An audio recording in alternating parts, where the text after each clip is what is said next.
ಮೊಳಕೆ ಹುರುಳಿಕಾಳು ಸಾರನ್ನ ಸೇವಿಸಿ ವಿದ್ಯಾರ್ಥಿಗಳು ಅಸ್ವಸ್ಥರಾಗಿರುವಂತಹ ಘಟನೆ ಬೆಳಕಿಗೆ ಬಂದಿದೆ. 31 ಮಂದಿ ವಿದ್ಯಾರ್ಥಿಗಳು ಅಸ್ವಸ್ಥರಾಗಿದ್ದಾರೆ. ಆಸ್ಪತ್ರೆಗೂ ಕೂಡ ಇವರನ್ನ ದಾಖಲು ಮಾಡಲಾಗಿದೆ. ಗುಂಡ್ಲುಪೇಟೆ ತಾಲೂಕಿನ ಚಿರಕನಹಳ್ಳಿ ಶಾಲೆಯಲ್ಲಿ ಒಂದು ಘಟನೆ ನಡೆದಿರುವಂಥದ್ದು.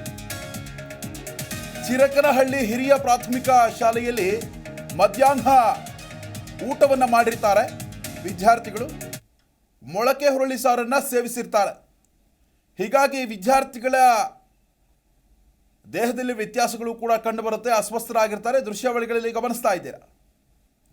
ಸದ್ಯಕ್ಕೆ ಅಲ್ಲಿ ಎಷ್ಟರ ಮಟ್ಟಿಗೆ ಸ್ವಚ್ಛತೆ ಇದೆ ಅನ್ನೋದನ್ನು ಕೂಡ ಗಮನಿಸಬೇಕಾಗುತ್ತೆ. ವಾಸನೆ ಬರ್ತಿತ್ತಂತೆ ಸಾಂಬಾರು, ಅದನ್ನೇ ಮಕ್ಕಳಿಗೆ ಕೊಡಲಾಗಿದೆ ಅನ್ನೋ ಒಂದು ಆರೋಪ ಕೂಡ ಕೇಳಿ ಬರ್ತಾ ಇದೆ. ಎಲ್ಲರಿಗೂ ಚಾಮರಾಜನಗರ ಜಿಲ್ಲಾಸ್ಪತ್ರೆಯಲ್ಲಿ ಚಿಕಿತ್ಸೆಯನ್ನು ಕೂಡ ಕೊಡಲಾಗ್ತಾ ಇದೆ. ಸ್ಥಳಕ್ಕೆ ಹಿರಿಯ ಅಧಿಕಾರಿಗಳು ಕೂಡ ಭೇಟಿಯನ್ನು ಕೊಟ್ಟು ಪರಿಶೀಲನೆಯನ್ನು ನಡೆಸಿದ್ದಾರೆ. ಅದೇ ರೀತಿ ವಿದ್ಯಾರ್ಥಿಗಳ ಆರೋಗ್ಯ ವಿಚಾರಣೆಯನ್ನು ಕೂಡ ಮಾಡಿದ್ದಾರೆ. ಇಲ್ಲಿ ಗಮನಿಸಬೇಕಾದ ಸಂಗತಿ, ಮಧ್ಯಾಹ್ನದ ಬಿಸಿ ಊಟ ಎಷ್ಟರ ಮಟ್ಟಿಗೆ ಕಳಪೆಯಾಗಿರುತ್ತೆ ಕೆಲವೊಂದು ಕಡೆಗಳಲ್ಲಿ ಅಂತ ಅನ್ನೋದಕ್ಕೆ ಇದು ನೈಜ ಉದಾಹರಣೆಯಾಗಿದೆ.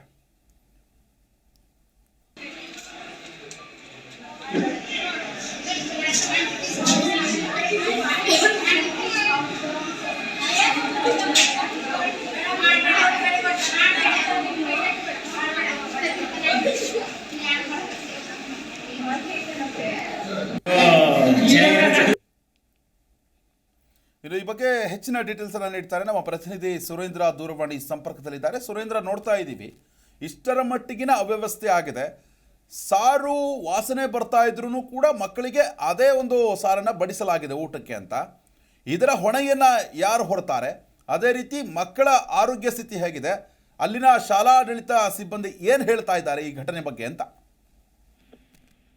ಹೌದು ವಿಶ್ವನಾಥ್, ಒಂದು ವಿಪರ್ಯಾಸ ಅಂತಾನೆ ಹೇಳ್ಬೋದಾಗಿದೆ. ಮಧ್ಯಾಹ್ನದ ಬಿಸಿ ಊಟವನ್ನ ಸೇವಿಸಿ ಬರೋಬ್ಬರಿ 31 ಮಕ್ಕಳು ಅಸ್ವಸ್ಥ ಆಗಿರುವಂತಹ ಘಟನೆ ಗುಂಡ್ಲುಪೇಟೆ ತಾಲೂಕಿನ ಚಿರಕನಹಳ್ಳಿ ಹಿರಿಯ ಪ್ರಾಥಮಿಕ ಶಾಲೆಯಲ್ಲಿ ಇಂದು ಮಧ್ಯಾಹ್ನ 3ರ ಸುಮಾರಿಗೆ ನಡೆದಿದೆ. ಇನ್ನು ಚಿರಕನಹಳ್ಳಿ ಗ್ರಾಮದ ಹಿರಿಯ ಪ್ರಾಥಮಿಕ ಶಾಲೆಯಲ್ಲಿ ಒಟ್ಟು 35 ಮಕ್ಕಳು ವಿದ್ಯಾಭ್ಯಾಸವನ್ನ ಮಾಡ್ತಾ ಇದ್ದು, ಇದರಲ್ಲಿ ಮೊದಲಿಗೆ 14 ಮಂದಿ ಮಕ್ಕಳಿಗೆ ವಾಂತಿ ಕಾಣಿಸ್ಕೊಂಡಿದೆ. ಅದಾದ ನಂತರ 17 ಮಂದಿ ವಿದ್ಯಾರ್ಥಿಗಳಿಗೆ ಮತ್ತೆ ವಾಂತಿ ಕಾಣಿಸ್ಕೊಂಡ ನಂತರ ಎಲ್ಲರನ್ನು ಸ್ಥಳೀಯ ಆಸ್ಪತ್ರೆ ಅಂದ್ರೆ ಬೊಮ್ಮನಹಳ್ಳಿ ಸರ್ಕಾರಿ ಆಸ್ಪತ್ರೆಗೆ ರವಾನೆ ಮಾಡಿ ಗ್ಲೂಕೋಸ್ ಅನ್ನ ಕೊಟ್ಟು 17 ಮಂದಿ ವಿದ್ಯಾರ್ಥಿಗಳನ್ನ ಮನೆಗೂ ಕೂಡ ಕಳಿಸಲಾಗಿತ್ತು. ಆದ್ರೆ ಪೋಷಕರು ತಮ್ಮ ಮಕ್ಕಳಿಗೆ ಇನ್ನೂ ಹೆಚ್ಚಿನ ಚಿಕಿತ್ಸೆ ಅಗತ್ಯ ಇದೆ ಅಂತ ಒಂದು ಒತ್ತಾಯಿಸಿದ್ದ ಹಿನ್ನೆಲೆಯಲ್ಲಿ ಎಲ್ಲರನ್ನೂ ಕೂಡ ಒಟ್ಟು 35 ಮಂದಿ ವಿದ್ಯಾರ್ಥಿಗಳಲ್ಲಿ ಒಟ್ಟು 31 ಮಕ್ಕಳನ್ನ ಚಾಮರಾಜನಗರ ಸಿಮ್ಸ್ ಆಸ್ಪತ್ರೆಗೆ ರವಾನೆ ಮಾಡಿ ದಾಖಲು ಮಾಡಲಾಗಿದೆ.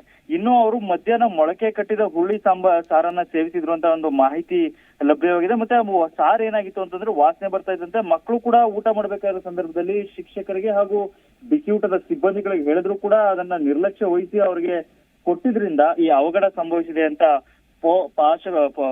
ಪೋಷಕರು ಒಂದು ಆರೋಪವನ್ನ ಮಾಡ್ತಾರೆ. ಇನ್ನು ಅಸ್ವಸ್ಥಗೊಂಡ ಮಾಹಿತಿ ಇರತಂತ ಕ್ಷೇತ್ರ ಶಿಕ್ಷಣಾಧಿಕಾರಿ ಗುಂಡ್ಲುಪೇಟೆ ಶಿಕ್ಷಣಾಧಿಕಾರಿ ರಾಜಶೇಖರ್ ಅವರು ಶಾಲೆಗೆ ಭೇಟಿ ನೀಡಿ ಮಕ್ಕಳು ಸೇವಿಸಿರುವ ಅಡಿಗೆ ಸ್ಯಾಂಪಲ್ ಅನ್ನ ಪಡೆದು ಪರೀಕ್ಷೆಗೆ ಕೂಡ ಕಳಿಸಿರೋ ಜೊತೆಗೆ ಮಕ್ಕಳ ಆರೋಗ್ಯವನ್ನು ವಿಚಾರಣೆ ನಡೆಸಿ ಸೂಕ್ತ ಚಿಕಿತ್ಸೆ ಕೊಡಿಸಲು ಅವರು ಒಂದು ಕ್ರಮವನ್ನು ವಹಿಸಿದ್ದಾರೆ. ಇನ್ನು ಈ ತಪ್ಪಿತಸ್ಥರ ವಿರುದ್ಧ ಇನ್ನಷ್ಟೇ ಕ್ರಮ ತೆಗೆದುಕೊಳ್ಬೇಕಾಗುತ್ತೆ. ವಿಶ್ವನಾಥ್, ಧನ್ಯವಾದ ಸುರೇಂದ್ರ ತಮ್ಮೆಲ್ಲ ಡೀಟೇಲ್ಸ್ಗಾಗಿ.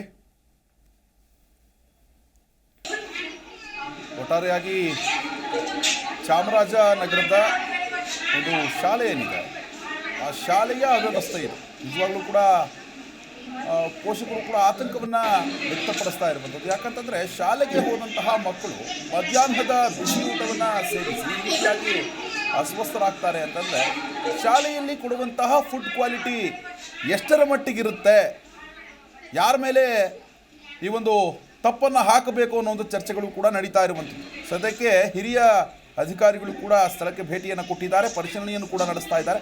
ಕಾದು ನೋಡೋಣ ಯಾರ ತಲೆದಂಡ ಆಗುತ್ತೆ ಈ ಒಂದು ಪ್ರಕರಣಕ್ಕೆ ಸಂಬಂಧಪಟ್ಟಂತೆ ಅಂತ.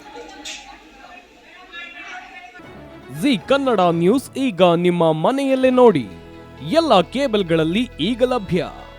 ಸನ್ Direct 292, Jio TV 1334, U digital 162, city cable 51, GTPL 17, Abhishek cables 821, rock line telecommunication 51, Shri Basaveshwara number 60, Vinayaka digital number 53, in digital number 896ರಲ್ಲಿ ನಿಮ್ಮಿಸ್ತದ ಜಿ ಕನ್ನಡ ನ್ಯೂಸ್ ನೋಡಿ ಆನಂದಿಸಿ.